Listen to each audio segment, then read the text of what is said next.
And now to arguably the biggest issue facing everyone domestically at the moment, the economy. And ahead of the October 25 budget, the Albanese government has let it slip that they found a little bit of extra money down the back of the couch. The Treasurer announcing a $50 billion windfall thanks to more revenue from higher commodity prices and lower than predicted COVID payments. $50 billion. Wow, Albo was carrying around a lot of those $1 coins on the campaign trail, wasn't he? Yes, so of course, with the COVID disaster payment costing far less than expected, Anthony Albanese immediately axed it. Mandatory COVID isolation to end, but so too pandemic payments. The support for people without sick leave will also end next month for everyone but high-risk workers. Well, that's certainly disappointing news for the third of all Australian workers without any paid sick leave entitlements. Bad news, guys. You're all expected to go to work sick now. Just ask this restaurant owner. For people like Luke Mangan, it means he can staff his restaurants properly. The whole change will be certainty, and certainty that we've got staff coming to work. Yes, staff coming to work sick with COVID. Oh, great. Remind me not to order the snottuccino at his establishment, or the phlegm flat white, or the dirty chai latte that's dirty with COVID.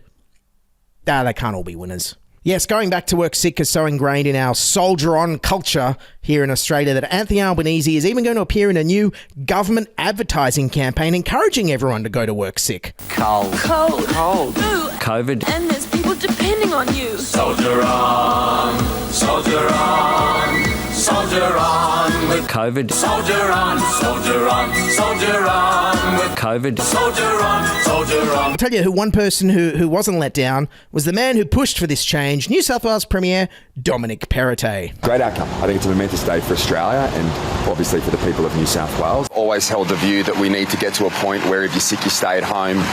If you're well, you go out and about and enjoy life. If you're sick, you stay at home.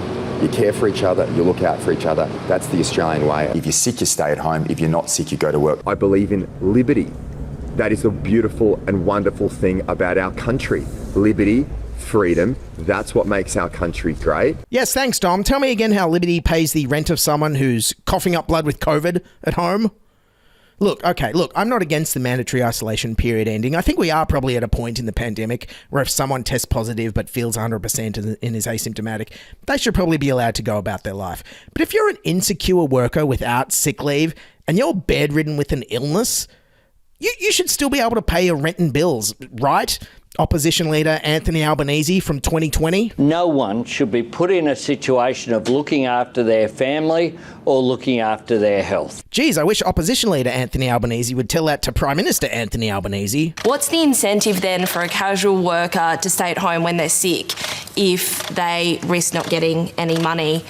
The flu has existed and health issues have existed for a long period of time, and the government hasn't always stepped in to pay people's wages.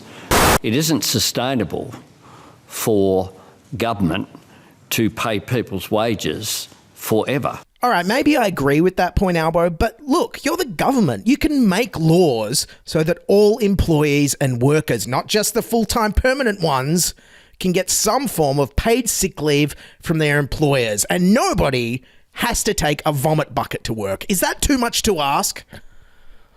Also, when it came to getting rid of ISO Chief Medical Officer Paul Kelly, no, not the footballer one or the singer-songwriter one, though I still say I want to have a dinner party with all of the Paul Kellys at some point. Anyways, Chief Medical Officer Paul Kelly argued that now is actually a good time to get rid of ISO because everything is going so well. At the moment, we have very low rates of both cases, hospitalisations, intensive care admissions, aged care outbreaks. Okay, well, if things are going so great, let's just check in and see how our hospital system is coping under this incredibly low rate of COVID we're living in right now, shall we? The state of our hospital system is costing lives, according to healthcare staff. Those on the front line say ambulance ramping and access block in New South Wales is the worst it's ever been, with some patients waiting up to 36 hours to be admitted to hospital. this is basically third world. Working in a public hospital is like playing a game of bed Tetris. It's like working with a conveyor belt full of things you can't get to fast enough, but what's on the conveyor belt is human distress and suffering. Yes, fun fact, a conveyor belt of human distress and suffering is also